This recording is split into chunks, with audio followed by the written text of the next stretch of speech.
श्री स्वामी समर्थ. गुरुचरित्र वाचनाची योग्य पद्धत आपण मागील व्हिडिओमध्ये सांगितलेली आहे. परंतु आता काही सेवेकऱ्यांचे हे प्रश्न आहे की आम्ही खूप पारायण करतो, खूप गुरुचरित्र केले, परंतु आम्हाला अध्यायाचा अर्थच उमगत नाही किंवा दरवेळेस पारायण करताना आम्हाला प्रत्येक अध्यायाचा वेगवेगळा अर्थ निघत जातो. म्हणजे मीही त्या बाबतीमध्ये असेच म्हणेल की दत्तगुरूंची महिमा अपार आहे. माहिती त्यांची महतीची आपण तुलनाच करू शकत नाही. जगाचं गुरुपद त्यांनी घेतलेले आहे. स्वतः जगाचे गुरुपद घेऊनही त्यांनी 24 गुरु केलेले आहे. तर अर्थातच प्रत्येक अध्यायामध्ये गुरुचरित्राच्या वेगवेगळ्या वेळी वेगवेगळ्या पारायणाच्या वेळी वेगवेगळा अर्थ येतो. चला तर आपण प्रत्येक अध्यायाचे अर्थ जाणून घेऊया.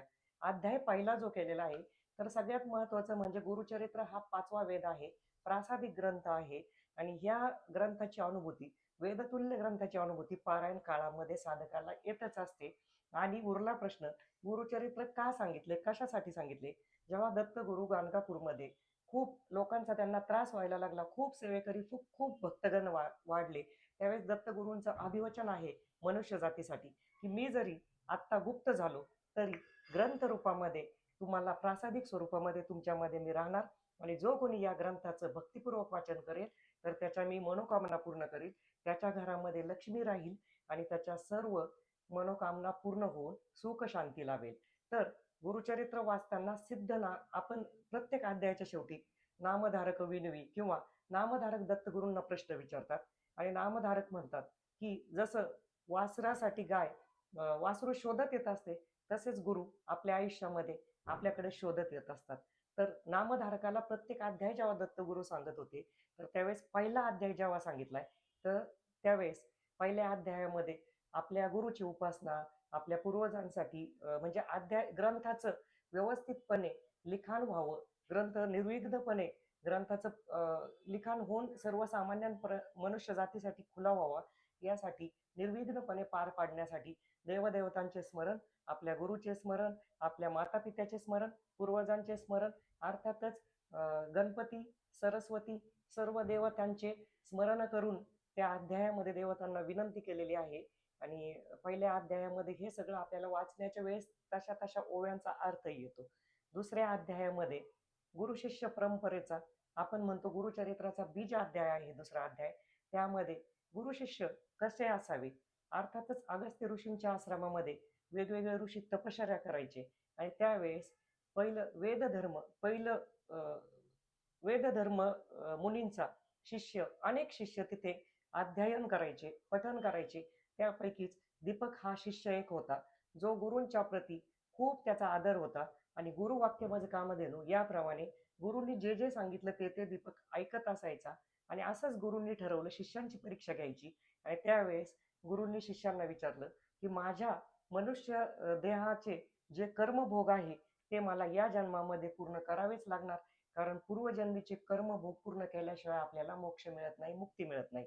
तसेच माझे कर्मभोग जेव्हा मला पूर्ण करायचे तर त्यावेळेस मला खूप त्रास होणार, 21 वर्ष मला त्रास होणार, मी कुष्ठरोग्याप्रमाणे होणार, मी पांगळा होऊ शकतो, माझ्या शरीराचा दुर्गंधी येऊ शकते, गलित गच्च होऊ शकतो आणि जो कोणी माझी सेवा करल तर त्या शिष्याने कृपया पुढे यावे. तर सगळ्या शिष्यांमध्ये सगळ्यात पहिलं दीपक नावाचा शिष्य पुढे आला आणि गुरूंना सांगितलं आपण जशी आज्ञा द्याल तशी मी तुमची सेवा करायला तयार आहे. तर गुरूंनी सांगितलं ही सेवा खूप कठीण आहे, या सेवेमध्ये तुला वेगवेगळ्या प्रकारे माझ्यापासून त्रास होऊ शकतो. तर दीपकने सांगितलं आणि ठरल्याप्रमाणे गुरूंबरोबर दीपकने जाण्याची व्यवस्था केली. तर ते जे ज्या ठिकाणी जाणार होते गुरु शिष्य म्हणजे वेदधर्म मुनी आणि दीपक, ते ठिकाण काशी असं ठरलं.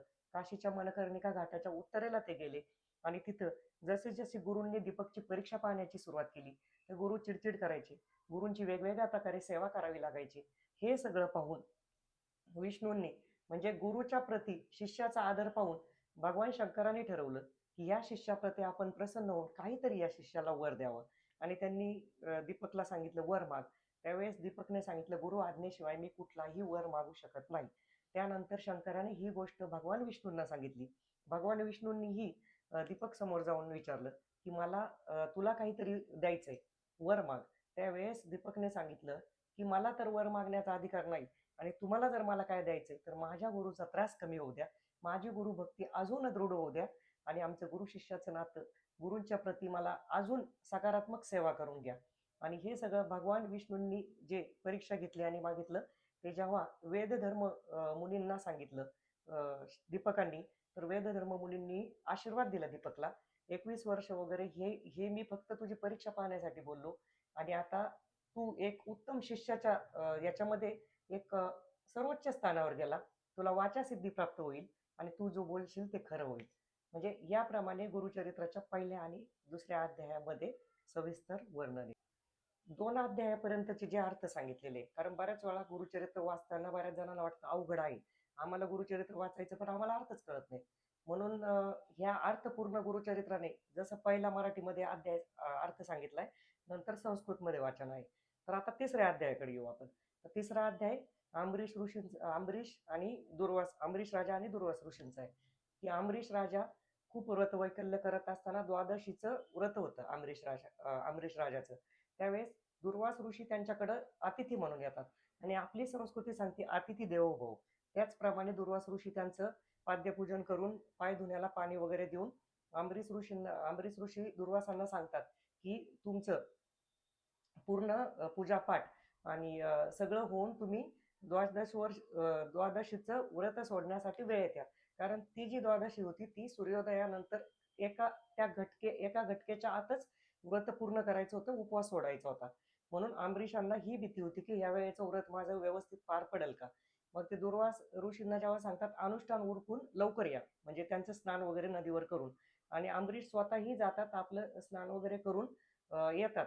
तर पाहतात की ती घटिका पूर्ण होत आलेली आहे आणि दुर्वास ऋषी आतापर्यंत आलेले नाही. त्यांना खूप मनात भीती वाटते आणि ते तीर्थप्राशन करून तो द्वादशीचा उपवास सोडतात आणि तोपर्यंत दुर्वास ऋषी येतात आणि त्यांना जेव्हा कळतं की माझ्या आधी अंबरीशाने तीर्थप्राशन करून द्वादशीचं व्रत पूर्ण केलंय, उपवास सोडला, त्यानंतर ते खूप चिडतात.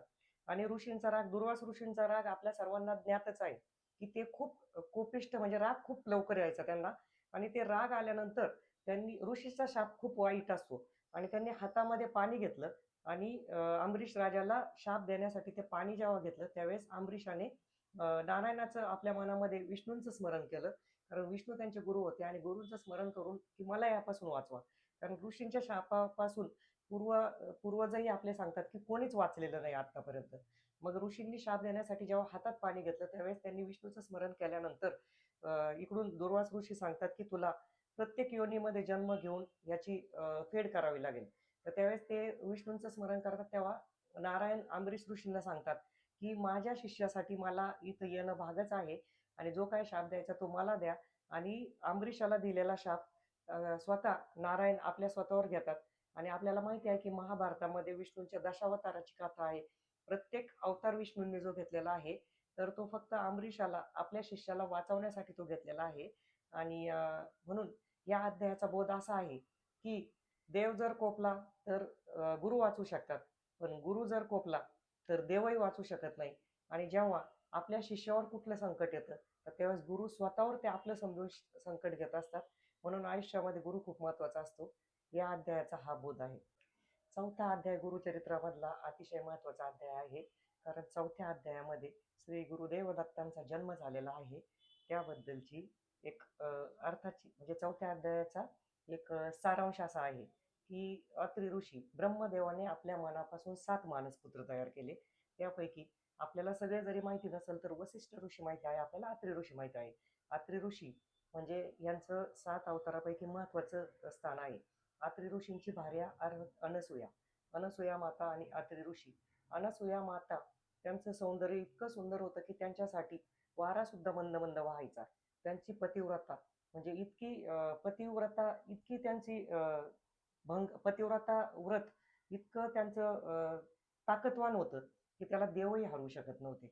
आणि याची चर्चा स्वर्गलोकामध्ये व्हायला लागली आणि स्वर्गलोकामध्ये इंद्र आणि बाकीचे देव विष्णू आणि ब्रह्मा यांच्याकडे गेले आणि म्हणाले काही दिवसांनी या स्वर्गाचं महत्वाचं स्थान प्राप्त करतील अनसूया माता, त्यासाठी आपण काहीतरी केलं पाहिजे. मग ब्रह्मा, विष्णू आणि शंकर सगळ्यांनी मिळून ठरवलं की आता याच्यावर काहीतरी उपाय केला पाहिजे.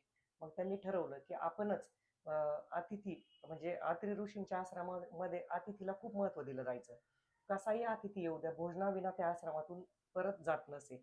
मग एकदा असंच अत्रि ऋषी आपल्या अनुष्ठानासाठी नदीवर गेले असता अनसूया माता एकट्याच होत्या आणि त्या आश्रमात एकट्याच असताना ब्रह्मा विष्णू महेश अतिथीचं भिक्षुकाचं रूप घेऊन गेले आणि मातेने त्यांना आदरपूर्वक नमस्कार केला, अतिथींना पाद्यपूजन केलं, पाय धुण्यासाठी पाणी दिलं आणि मी तुमची काय सेवा करू म्हणून विचारलं.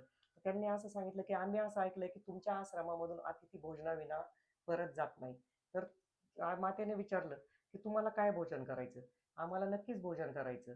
तर दुपारची वेळ होती, अतिथी येण्याची भोजनाची वेळ होती. मातेने सांगितलं की मी तुमच्यासाठी स्वयंपाक करते. मग त्यांनी सांगितलं की आमची अजून एक इच्छा आहे की आपण आम्हाला जे भोजन वाढणार आहात तर ते विवस्त्र होऊन वाढावे, नग्न भोजन वाढवावे. नग्नचा अजूनही एक अर्थ होतो की अग्नीविना शिजवलेलं अन्न. तर मातेने मनामध्ये पतीचं स्मरण केलं, कारण पतिव्रता स्त्री जेव्हा पतीचं स्मरण करून कुठली गोष्ट करते तर त्याला पतीचा आशीर्वाद असतो. आणि आपल्या गुरुचरित्रामध्ये पतिसेवेचं खूप महत्त्व सांगितलेलं आहे. तर पतीचं स्मरण करून माता जेव्हा म्हणतात की ठीक आहे की मी तुम्हाला तसं तुमची जी इच्छा आहे त्याप्रमाणे भोजन वाढते, आणि असं बोलून त्या स्वयंपाकघरामध्ये गेल्या आणि त्यांनी मनामध्ये विचार केला की हे जे आलेले आहे हे नक्कीच कोणीतरी मोठे पुरुष आहे, योगी पुरुष आहे, म्हणून त्यांनी अशा प्रकारे कदाचित माझी परीक्षा पाहण्यासाठी जर आलेले नसेल तर आपल्या आश्रमामधून हे दुःखी होऊन जाऊ नये, यांची इच्छापूर्ती झाली पाहिजे, यांना भोजन दिलं पाहिजे आपण. आणि असं म्हणून माता जेव्हा भोजन तयार करण्यासाठी गेल्या आणि भोजन घेऊन येतात तर पाहतात तर काय, तर तिन्ही योगी जे आलेले होते, जे भिक्षुकाचा अवतार घेऊन आलेले होते, तर ते बालके होतात, छोटी बाळे होतात. आणि माता अनुसया त्यांना पाळण्यामध्ये घालून गाणे म्हणून झोका देत असतात. तेवढ्यात अत्री ऋषी येतात. पाहतात तर काय, की अनसुया माता त्या बाळांना झोका देत आहे आणि गाणं म्हणताय. त्यावेळेस झालेला प्रकार जेव्हा कथन केला अत्री ऋषींना, तेव्हा अत्री ऋषींनी वंदन नमन केल्यानंतर मूळ स्वरूपामध्ये ब्रह्मा विष्णू महेश प्रकट झाले. आणि ब्रह्मा म्हणजे ब्रह्मदेवाचा बाल अवतार, शंकर म्हणजे ब्रह्मा विष्णू महेश, महेश म्हणजे शंकराचा अवतार, आणि विष्णू म्हणजे विष्णूंचा अवतार जो होता तो दत्त स्वरूपामध्ये त्यांनी वचन दिलं की आम्ही तुमच्याजवळ राहू माते. आणि ब्रह्मा आणि शंकर जे होते तर त्यांनी सांगितलं की आम्ही आपली आज्ञा घेऊन इथून जातो, आम्ही आपल्या भक्तीला प्रसन्न झालो. शंकराचा अवतार म्हणजे दुर्वास झाले, ब्रह्माचा अवतार बाल स्वरूपामध्ये.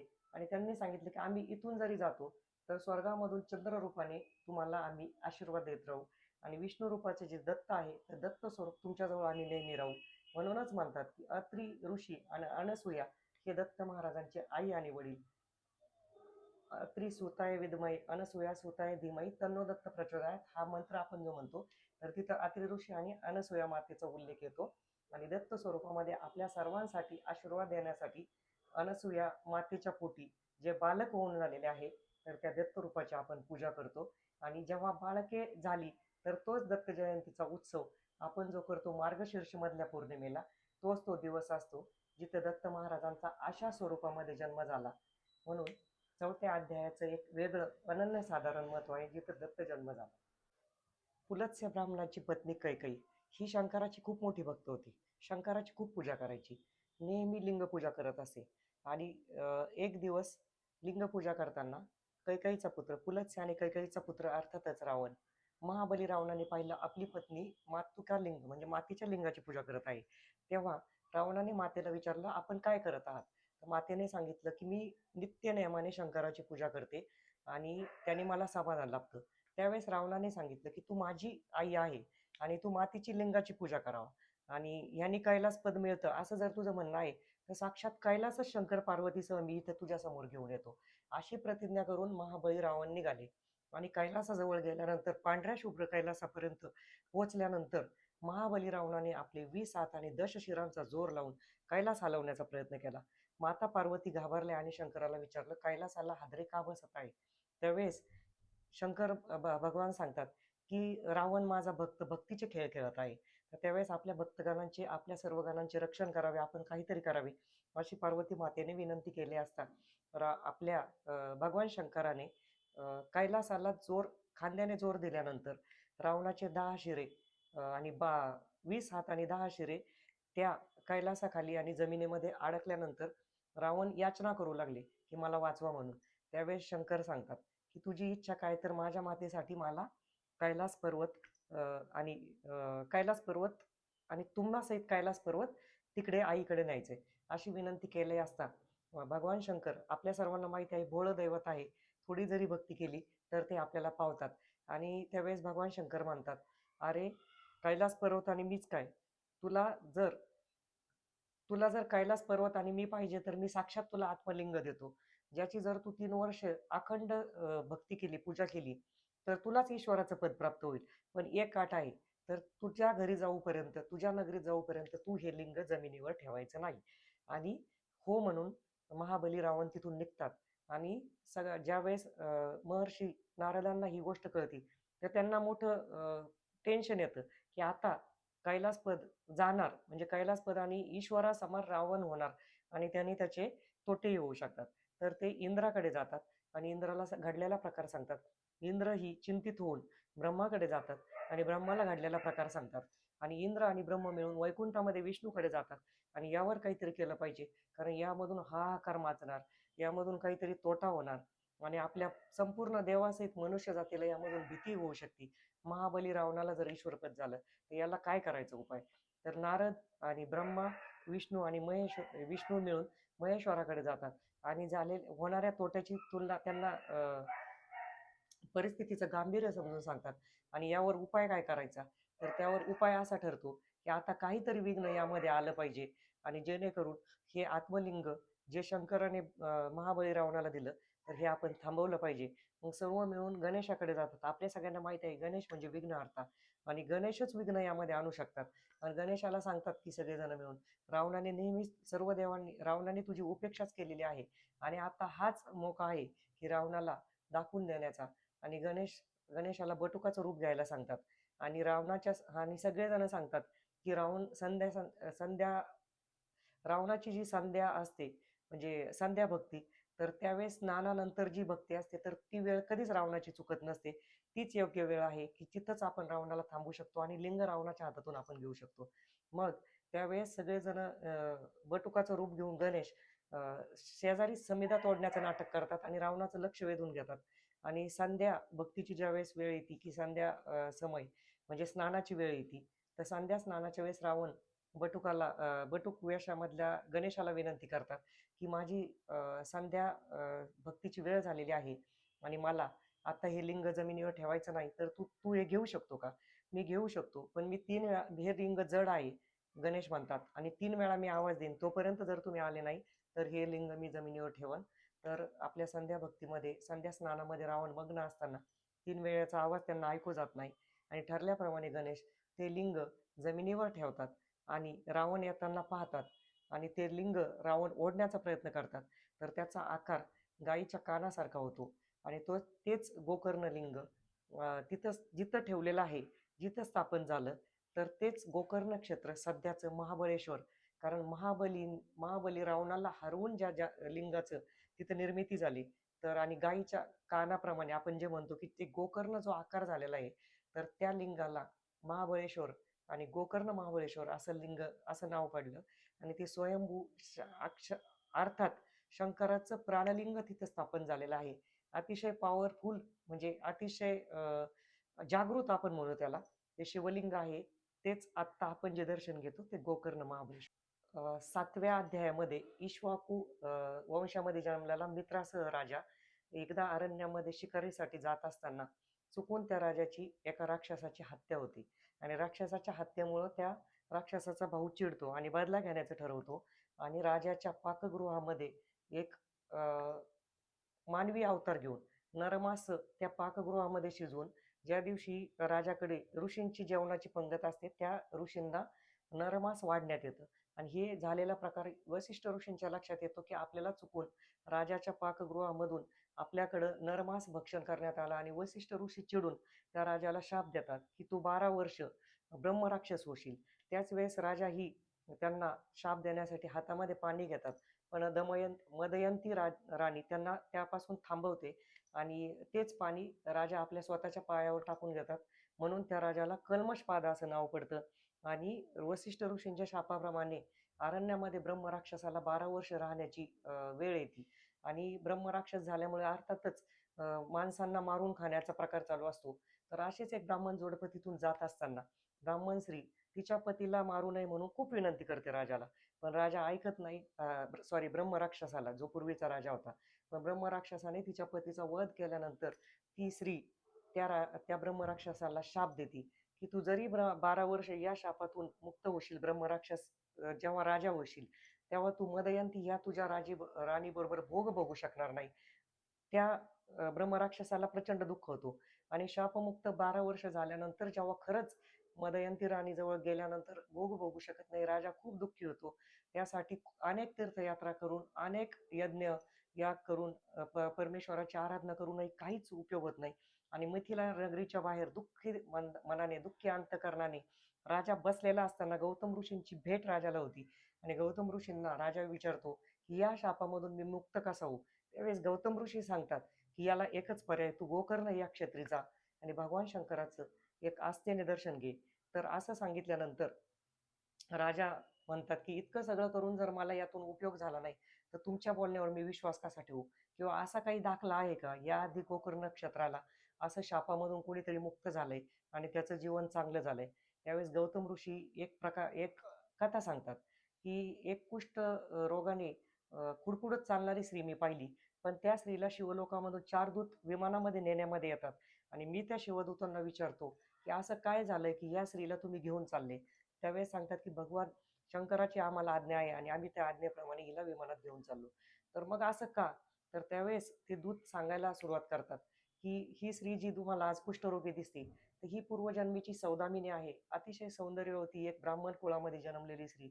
हिचा ब्राह्मणाशी विवाह होतो, पण हिचा पती अल्पायुषी ठरतो आणि ही सौंदर्यवती असल्यामुळे ही व्यभिचार चालू करते. हिच्या नातेवाईकांमध्ये हा प्रकार करतो. ही उघड-उघड व्यभिचार करत असल्याने हिच्यावर नातेवाईक बहिष्कार टाकतात आणि नंतर हिचा विवाह एका वाण्याशी लावून देतात. पण हिचं आचरण काय सुधरत नाही. मग हिचं नशा-पाणी करणं, हिचं मांस खाणं हा प्रकार वाढतो. एक दिवस हिला मांस न मिळाल्यामुळे ही अर्थातच आपल्या गोठ्यामधल्या वासराची हत्या करून स्वतःच त्या नशेमध्ये ते मांस शिजवते आणि पतीला आणि आपण स्वतः भक्षण करते आणि नंतर तिची नशा उतरल्यानंतर तिला जेव्हा पश्चाताप येतो, घडलेला प्रकार नवऱ्याला कळाल्यानंतर काय होईल? म्हणून मी त्या वासराची हाडं आणि बाकीची गोष्टी जमिनीमध्ये पुरते आणि सांगते, की वासरू वाघाने नेलं. पण तिला घडलेल्या प्रकाराचा पश्चाताप होत असतो. पण ती नंतर तिच्या या जन्मानंतर ती चांडाळ योनीमध्ये जन्म घेते आणि तिला नंतर चांडाळ योनीमध्ये जन्म घेतल्यानंतर तिचे परत कशा प्रकारे नरकामध्ये नरक यातना सुरू होतात. पण ती या यातना भोगत असताना चुकूनच एक दिवस असं मांस मिळण्याची वाट पाहत असते, खायला काहीतरी मिळण्याची वाट पाहत असते. तिला काहीच मिळत नाही आणि गोकर्ण या क्षेत्री ती पोहोचते. तिथं तिला एक वाटसरू, एक भक्त तिच्या हातावर बिल्वपत्र देतात. तिने वास घेतल्यानंतर तिला कळतं ही खाण्याची वस्तू नाहीये. मग ती ते फेकते आणि ते चुकून शिवलिंगावर पडतं आणि त्या दिवशी तो दिवस शिवरात्रीचा असतो. तिचा उपवासही घडतो आणि तिच्याकडून बिल्वपत्र ही भगवान शंकरावर पडले जाते. अर्थातच भगवान शंकराची चुकून तिच्याकडून उपासना होते आणि त्याचं फळ म्हणून आपल्याला माहितीच आहे, की भगवान शंकर भोळे दैवत असल्याने केलेल्या सेवेकऱ्याला, केलेल्या भक्ताला ते काही ना काही देत असतात आणि ते ठरवतात, आता हिची ह्या पापापासून आपण मुक्ती करू आणि म्हणून तिला नेण्यासाठी ते शिवदूत आलेले असतात विमानामध्ये आणि तिला या पापामधून मुक्ती होणार असते. अर्थातच 7व्या अध्यायाचा बोध असा आहे, की कुठलंही पाप असू द्या, काहीही असू द्या, आपण जर गोकर्ण नक्षत्री जर तिथं दर्शन घेतलं भक्तिभावाने, बिल्वपत्र वाहिलं, नक्कीच नक्कीच भगवान शंकर आपल्याला पापमुक्ती करून मोक्ष मिळवून देतात.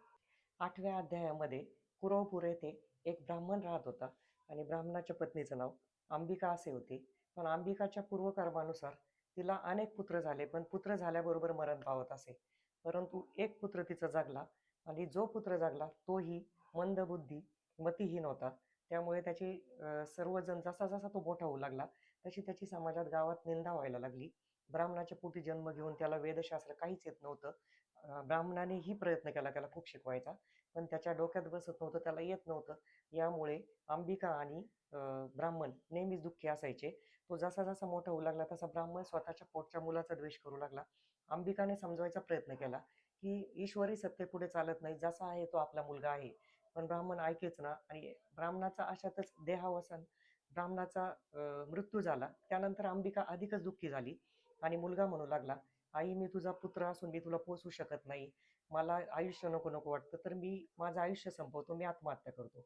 त्यावेळेस अंबिका त्या मुलाला घेऊन अरण्याकडे जाऊ लागली आणि दोघांनी ठरवलं की आज काही उद्या आत्महत्या करायची, गंगार्पण देह करायचा. आणि अशातच ते गंगेच्या तीरी गेले असता त्यांना श्रीपाद यतींचं दर्शन झालं. आणि त्यांनी शेवटी यतींचे दर्शन घेऊन माफी मागितली. आणि अंबिकेने सांगितलं की महाराज, मला कळतंय की आत्महत्या हा दोष आहे, करायला नाही पाहिजे, पण पर्यायच उरला नाही. पतीचंही निधन झालं, मुलगा मंदबुद्धी आहे, समाजात मला सहन होत नाही, आणि आता आम्ही आत्महत्या करण्यासाठीच इथे आलो. तर श्रीपाद यतींनी सांगितलं की आत्महत्या करणं हा पर्याय नाहीये, तर तुम्ही याच्यासाठी एक करू शकता. शनिवारी जो प्रदोष येतो त्या दिवशी शिवपूजा करा, नक्कीच तुम्हाला फायदा होईल. आणि त्यावेळेस श्रीपाद यतींनी त्या मातेला, अंबिकेला आणि मुलाला एक गोष्ट सांगितली. मणिभद्र आणि चंद्रसेन नावाचा राजा जो होता, त्यांच्याकडे चिंतामणी नावाचा परिस होता, आणि ते महाकालेश्वर मंदिरामध्ये शिवपूजा नित्यनेमाने करत असे.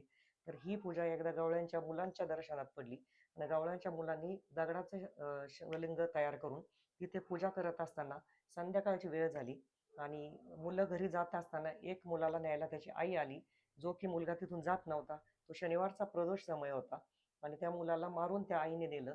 त्यावेळेस त्या मुलाला खूप वाईट वाटलं की माझ्या पूजेला उधळून लावली आईने. तो खूप रडून बेशुद्ध पडला, आणि त्याच्या भक्तीची दया येऊन भगवान शंकर त्याच्यावर खुश झाले, आणि त्यांनी त्याच्यासाठी एक देवालय निर्माण केलं. आणि त्या मुलाच्या आईला त्याच्या सांगण्यानुसार माफही केलं. परंतु त्याच्या आईने संध्याकाळची शनिवारची प्रदोष समयीची पूजा पाहिलेली होती, म्हणून तिला वर दिला, तुझ्या वंशामध्ये नारायण अवतारामध्ये पुत्र जन्माला येईल. ही कथा झाल्यानंतर अंबिकेलाही सांगितलं की ही कथा सांगितल्यानंतर श्रीपादांनी त्या मुलाकडे एक अमृत कटाक्ष टाकला, डोक्यावर हात ठेवला. त्या मुलाला सर्व वेदशास्त्र आणि सर्व गोष्टी समजल्या, त्याची बुद्धीही तल्लख झाली, आणि तो ज्ञानी झाला. आणि अंबिकाने सांगितलं की आपल्यामुळे माझे पूर्वकर्माचे दोष निवारण झाले, आणि इथून पुढेही आपली कृपा माझ्यावर राहू द्या. त्यावेळेस श्रीपाद यती सांगतात की जो कोणी शनिवारची शिवपूजा करतो, प्रदोष समयी शिवपूजा करतो, तर त्याचे सगळे दोष निघून जात असतात. असं या 8व्या अध्यायामध्ये शनिवारच्या प्रदोष पूजेचं आणि शिवपूजेचं महत्त्व सांगितलेलं आहे. 9व्या अध्यायामध्ये श्रीपाद यती जेव्हा आपल्या स्नानसंध्येसाठी किंवा नदीतीरी जेव्हा जेव्हा जायचे, तेव्हा एक धोबी नित्यनेमाने त्यांचं दर्शन करण्यासाठी येत असे. मनोभावे दर्शन करून श्रीपाद यतींना मनोभावे नमस्कार करून आपल्याला श्रीपाद यतींची सेवा करण्याची आहे अशी इच्छा प्रकट करत असे. आणि नित्यनेमाने आश्रमामधली साफसफाई करणं, गुरूंची सेवा करणं असं धोव्याचं चालू असतं. आणि श्रीपाद यतींनाही त्याच्या भक्तीबद्दल आनंद वाटत असतो. पण होते असे की एक दिवस श्रीपाद यतींच्या सेवा करताना दर्शन घेतल्यानंतर जेव्हा नदीच्या कडेने एक म्लेच्छ राजा आपली काही स्त्रियांसहित नौकाविहार करताना धोव्याच्या दृष्टीस पडतो. आणि अर्थातच धोव्याच्या मनामध्ये मनुष्य स्वभावानुसार अशी इच्छा तमोगुणांनी निर्माण होती की हा राजा आहे, याचं पूर्वजन्मीचं किती पुण्य आहे, याला हे सगळं वैभव प्राप्त झालं. आणि त्याच्या मनामध्ये थोडासा विचार तो येतो, आणि श्रीपाद यती ओळखतात की याच्या मनामध्ये तमोगुणानुसार काहीतरी ऐश्वर्य भोगण्याची इच्छा प्राप्त झालेली आहे. आणि ते मनातल्या मनातच तथास्तु म्हणत असतात, कारण त्यांनी श्रीपाद यतींची रोज मनोभावे दर्शन घेऊन पूजा केलेली असते. आणि राजा घडलेला प्रकार जेव्हा श्रीपाद यतींना सांगतो, श्रीपाद यती म्हणतात तुझ्या मनासारखं होईल. मग त्याने धोब्याने सांगितलं की जेव्हा मला जर अशी इच्छा प्राप्त झाली आणि मी असं जेव्हा करायचा विचार करतो, तर तुमच्या चरणापासून मी लांब जायला नको, तुमचे मला विस्मरण व्हायला नको. तर त्यावेळेस श्रीपाद यती सांगतात, जेव्हा वैदुरा नगरीमध्ये माझे काही कारणाने येणे होईल, त्यावेळेस मी तुला दर्शन देईल. आणि एवढं सांगूनच श्रीपाद श्रीवल्लभ हा अवतार पुरवपूरला अदृश्य होतो.